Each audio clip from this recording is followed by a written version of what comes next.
كيف نصور في بلدك؟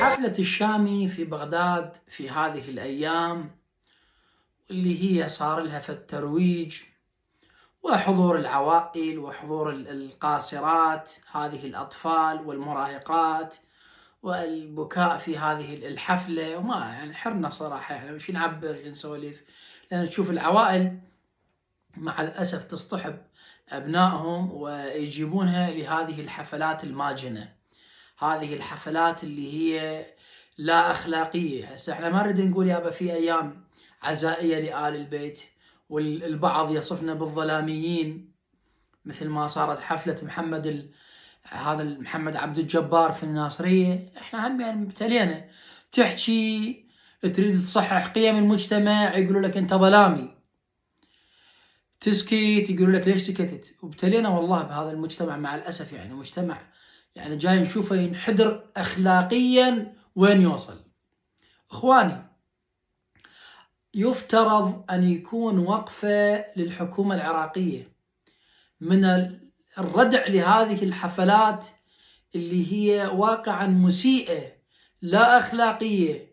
نشوف بنات تتحضن بهذا المطرب، وهذه الأمور محرمة، هذه بها انحلال المجتمع. هسه احنا نخاف على عوائلنا المحافظة، يعني شيء والله بالدارج اخواني، نخاف على عوائلنا المحافظة. عندنا عوائل محترمة، عوائل طيبة، عوائل أخلاقية، أصحاب دين.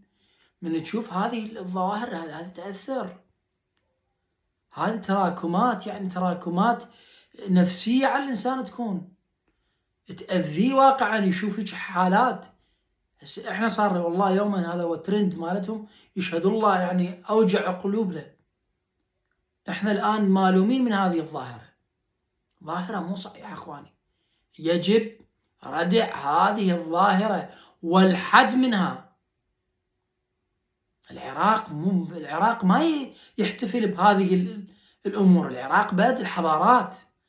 اليوم أنت ارجع لي لتاريخي، احنا اللي علمنا العالم الكتابة، علمنا العالم القراءة.